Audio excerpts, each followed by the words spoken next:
Alright guys, what we're going to do here today is we're going to be changing the ring of light color.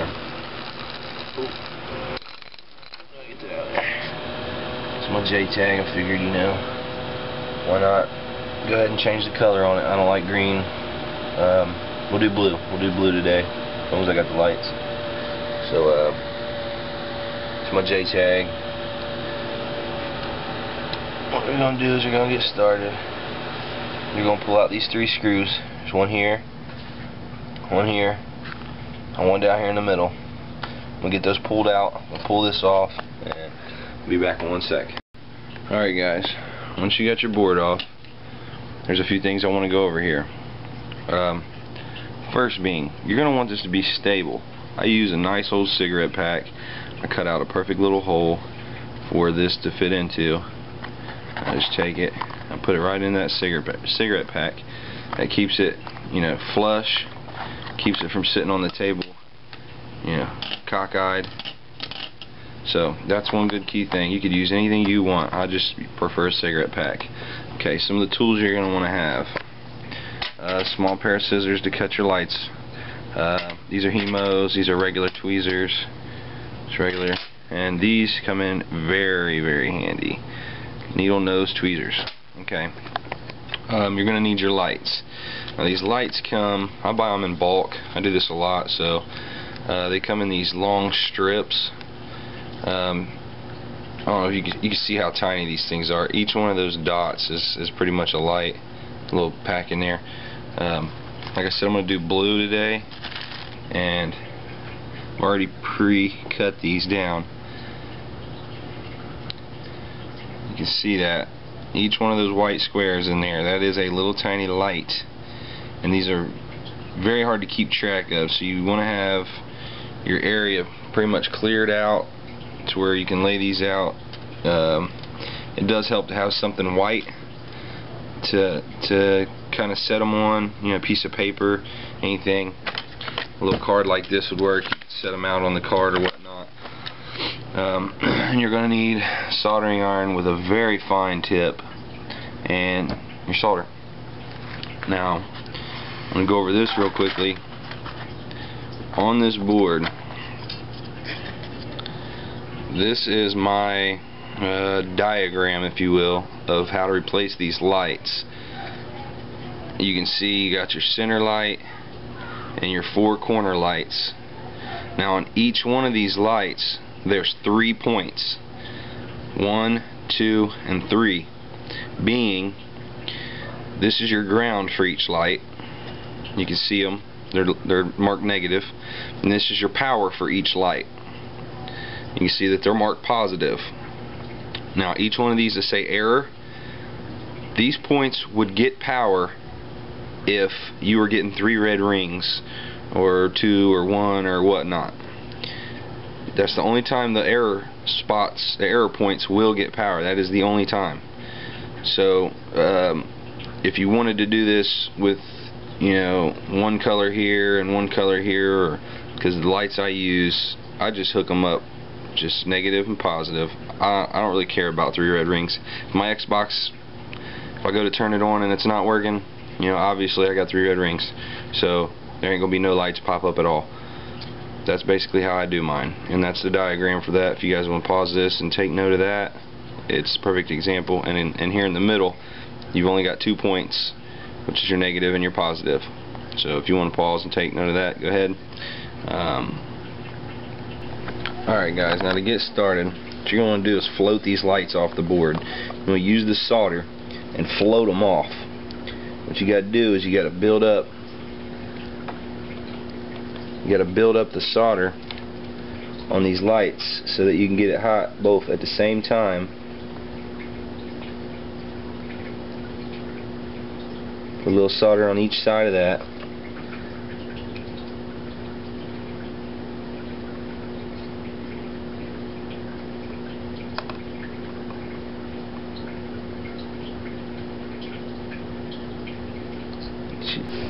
One method I use for these real little ones is to just kind of grab one side of the solder, push it to the other side, and just float that light right off of there.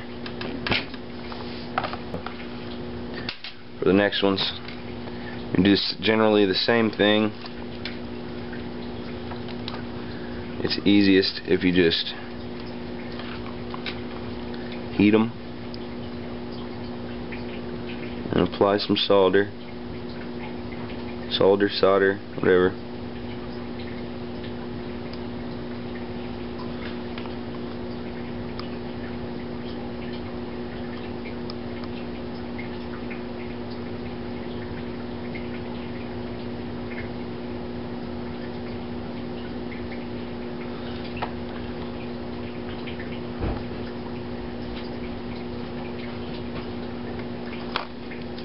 Just apply a little bit to all 3 points.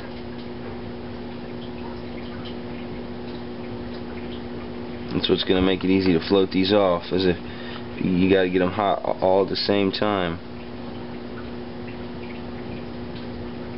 So I'll run mine all together. Let's see if you can see this a little better. You run it all together and you float it right off of there. See that? There's your light.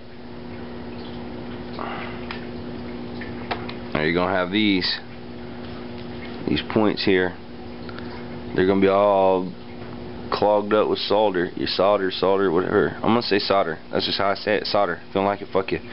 So you're gonna clean these points up real good. You're just gonna scrape that right on down the board. Let that ball just run right off. And then you got 3 clean points. Can you see that really? That light. There you go. There's 1, 2, and 3. 3 clean points. You're going to do that with each and every light.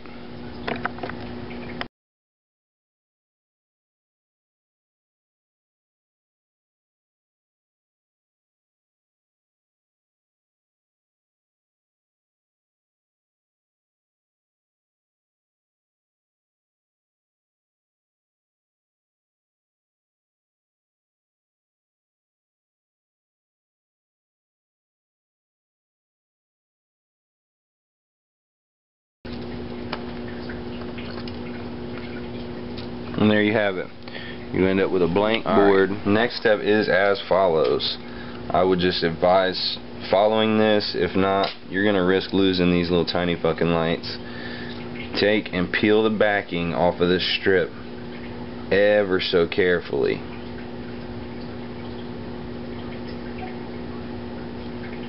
Peel the backing off. Set it off to the side. You want to take these lights and you want to straight pour them out right onto that paper I was telling you about. That paper is going to help. It's going to make them more visible. So you know where they're at. You ain't looking all over your whole work area looking for them. You're going to grab your first little light. This is where these needle nose tweezers come in very, very handy.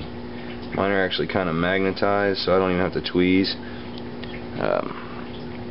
You're not going to be able to see this, so I'm going to explain it the best I can. On the back side of these lights, I know you cannot see this little fucking light. On the back side of these lights, there's going to be a symbol that's going to tell you positive side and negative side.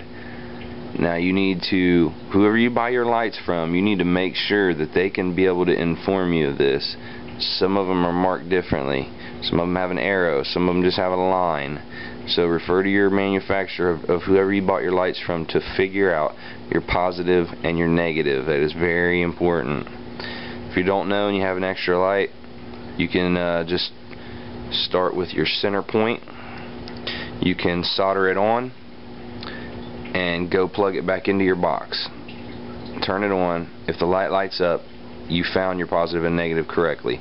If it don't light up, it needs to be turned the other way.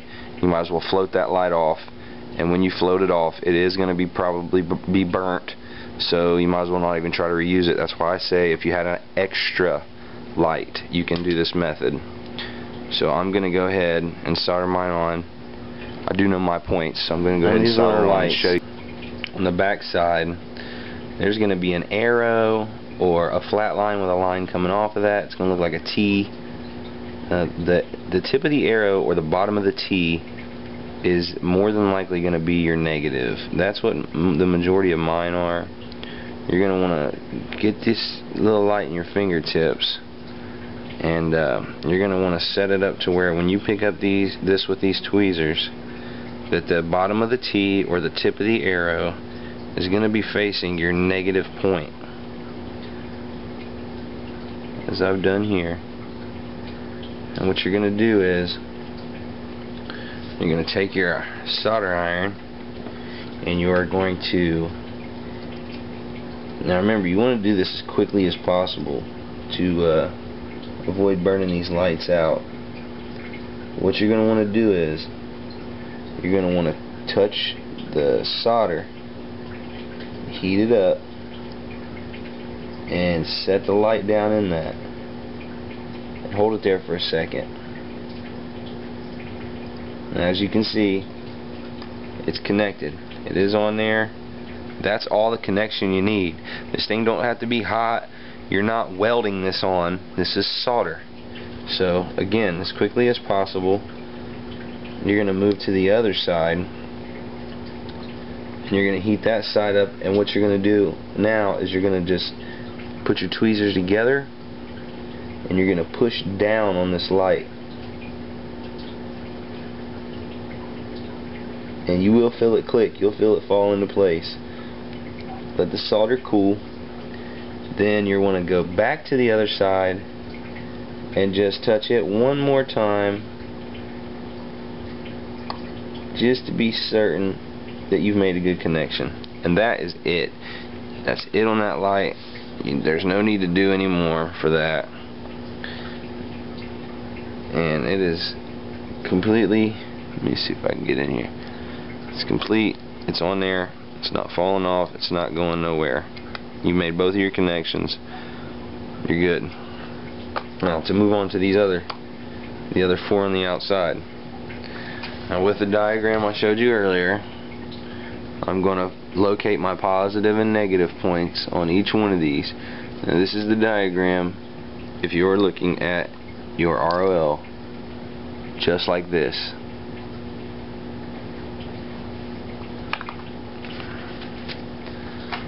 Again, grab one of your little lights. You're going to want to position it so that you know where your negative and your positives are, so that when you pick it up with the tweezers, you'll know.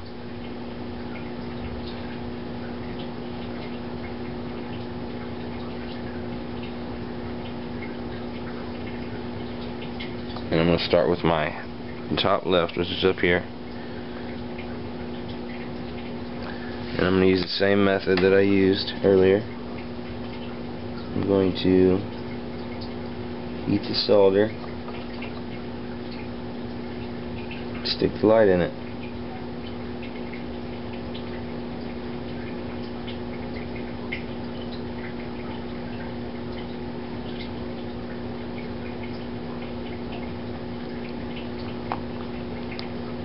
And then I'm going to heat the other point and smash the light in. So what you want to do is, go ahead and, if you're not making a good connection, you want to heat that point and drop just a little bit of solder there.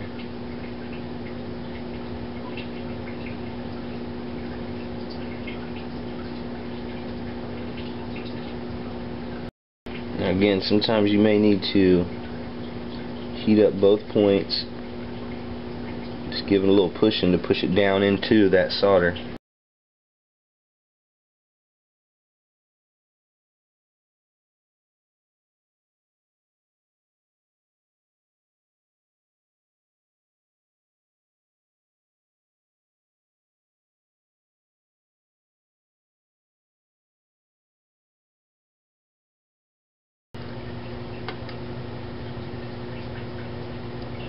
Oh yeah, it might help if it's plugged in. One sec. Uh-oh. I don't think we use blue lights, guys. Sure didn't. Honest mistake. These are orange lights. Oh well, they'll do.